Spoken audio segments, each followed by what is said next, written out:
Many seniors take blood pressure medicine every day. But here's a question I rarely hear asked out loud. Which one is truly safer for older adults? Amlodipine or metoprolol? Both are common, both protect the heart, yet for seniors, the risks can look very different. And the answer may surprise you.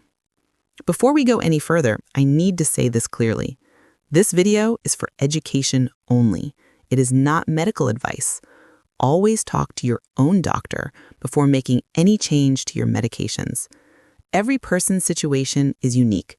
What's safe for one patient may not be safe for another. Now that we're clear on that, let's dive in, because in the next few minutes, I'll show you exactly how these two medications work, what makes them different, which side effects matter most in seniors, and what the latest medical guidelines actually recommend. By the end, you'll have a clearer picture of which one is safer and why the safer option isn't always the one people expect. Let's start with how these drugs actually work inside the body. Amlodipine and metoprolol both lower blood pressure, but they do it in completely different ways. Amlodipine is what's called a calcium channel blocker. You don't need to remember the name. What matters is the idea. It relaxes the muscles in your artery walls.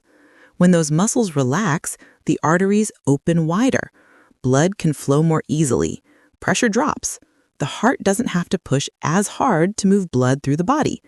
For many older adults, that's especially helpful because as we age, our arteries naturally become stiffer. The top number on the blood pressure reading, the systolic pressure, tends to rise. That's the number most strongly linked to stroke and heart attack. Amlodipine directly targets that problem by helping those stiff arteries relax again. Metoprolol works very differently. It's a beta blocker. Instead of working on the blood vessels, it works on the heart itself. It slows the heartbeat and it reduces the strength of each contraction. So blood pressure falls not because the arteries widen, but because the heart is beating with less force. You could think of it like turning down the speed on a pump. Less speed, less pressure. For people with certain heart problems, like a past heart attack, heart failure, or an irregular heartbeat, that slowing effect can be very protective. But for older adults without those conditions, it can sometimes do more harm than good. Here's why. As we get older, the heart's electrical system becomes more sensitive. The conduction pathways that keep our rhythm steady may already slow down a bit. Add a medicine that slows the heart even more, and sometimes the result is dizziness, fatigue, or even fainting. On the other hand, because amlodipine doesn't slow the heart directly, it usually avoids that particular issue, but it brings its own set of side effects that we'll talk about soon. How do doctors dose these medications? Because this is one of the most important differences for seniors. Most adults starting amlodipine begin at 5 milligrams once a day. But in people over 65, we often start lower, sometimes just 2.5 milligrams, to reduce the risk of dizziness or ankle swelling. The dose can be increased slowly every week or two if needed, up to a maximum of 10 milligrams.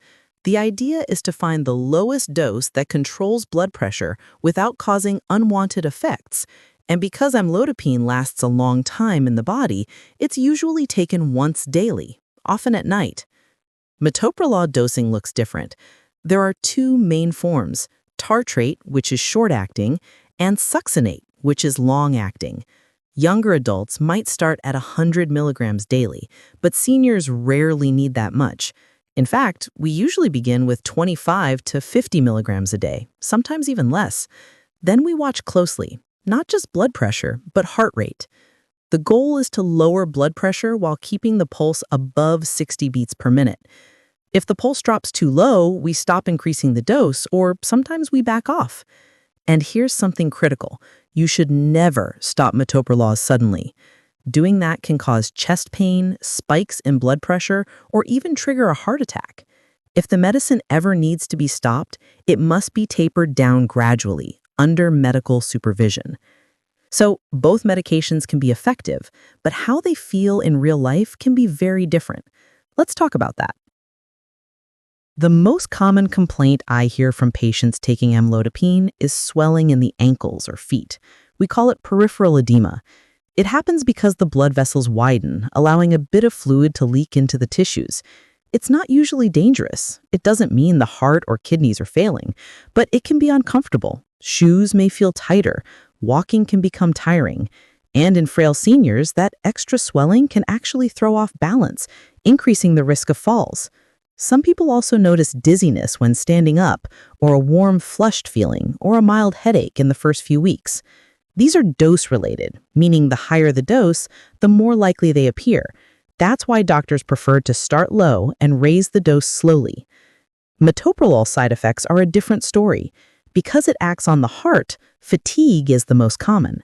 Many people describe feeling slower, less energy, less drive, even needing more naps than before. Sometimes it also causes cold hands or feet because blood flow shifts toward the core. And if the pulse drops too low, dizziness or fainting can occur. For an older adult, even one fainting episode can be devastating, leading to fractures, hospitalization, or loss of independence. That's why doctors monitor the pulse carefully and adjust the dose if it dips too low. In people with asthma or chronic lung disease, even though metoprolol is more selective for the heart, it can still worsen breathing if taken in high doses, so it must be used with caution. If we pause and compare here, it's a trade-off. Amlodipine can cause swelling and dizziness. Metoprolol can cause fatigue and a slow pulse. For seniors, both can increase fall risk, just through different mechanisms. One through fluid buildup and unsteady ankles, the other through slowed heart rate and lightheadedness. That's why I always tell my older patients, any new dizziness, swelling, or sudden weakness is something to report immediately. These are not signs to tough out. They're signals that your dose or drug combination may need adjusting. And that brings me to something very important, polypharmacy. Most older adults aren't on one pill. They're on 5, 8, sometimes more. Each new medicine changes how the others behave. Amlodipine, for example, is broken down in the liver by an enzyme called CYP3A4. If you add another drug that also uses that pathway, like certain antibiotics, antifungals, or even grapefruit juice, the level of amlodipine in your blood can rise.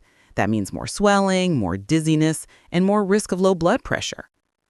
Metoprolol, on the other hand, is broken down by another liver enzyme called CYP2D6. Drugs like certain antidepressants or antiarrhythmics can interfere with it, making metoprolol stronger than intended.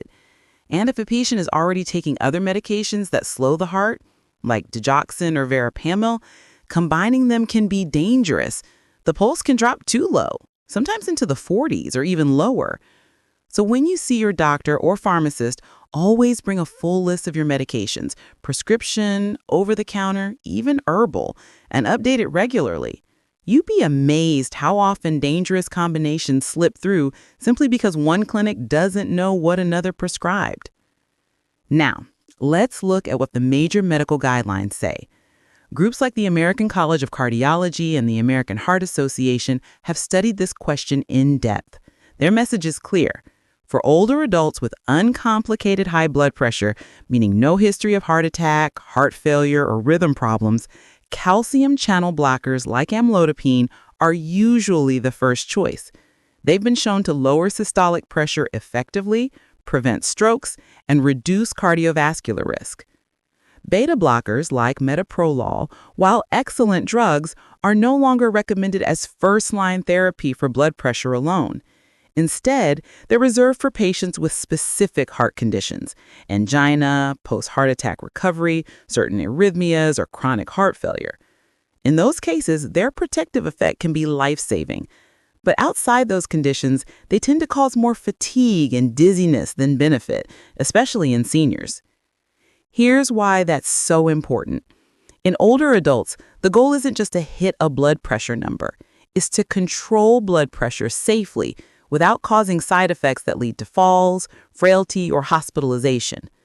So for a 75-year-old with simple hypertension, amlodipine might be the better fit. But for a 75-year-old who's had a heart attack, metoprolol could still be essential, It all comes down to tailoring the treatment to the person, not the other way around. In pharmacies across the world, both amlodipine and metoprolol are common. But in older adults, amlodipine appears more often as the first prescription. It's effective, once a day, and most people tolerate it well aside from the ankle swelling. Doctors reach for metoprolol mainly when there's a clear cardiac reason. The heart needs protection, not just pressure control. You could say amlodipine is more of a vessel medicine, while metoprolol is more of a heart medicine. One works by opening the highways. The other works by slowing the engine. Both can get you to your destination, but the road you take matters. Here's something else to consider: daily life. For many older adults, the real measure of a medicine isn't just what it does on a blood pressure chart, it's how it makes you feel. Can you still walk comfortably? Do you have energy for the day? Are your feet swelling or are you short of breath? Those small quality of life details are what guide long-term safety. When I follow patients over months or years, those who tolerate their medication well are the ones who stay on it consistently. Consistency is what protects the heart in the long run. So where does all this leave us? Let's recap in plain language. Amlodipine relaxes the arteries. Metoprolol slows the heart. Amlodipine tends to cause swelling and sometimes dizziness. Metoprolol tends to cause fatigue and sometimes fainting. Amlodipine is often preferred as the first choice for blood pressure in seniors. Metoprolol is preferred when the heart itself needs help. Neither drug is automatically safer, but in older adults without major heart disease, amlodipine often wins for simplicity and tolerability. That doesn't mean you should rush to change anything. Remember, switching medications always carries risks. If you're already doing well on one of these, with good blood pressure and no side effects, that stability is valuable. But if you've been struggling with swelling, fatigue, dizziness, or balance issues, it's worth asking your doctor if your medicine could be the cause. Many times, a small dose change or a timing adjustment makes all the difference. Let me share a real example from clinic. No names, of course. An 82-year-old woman had been on metoprolol for years after a mild heart rhythm problem. Lately, she'd been feeling tired, short of breath, and dizzy when standing up. Her pulse was hovering around 48. We switched her to a very low dose of amlodipine instead. Within 2 weeks, her energy improved and her dizziness disappeared. Her blood pressure stayed controlled.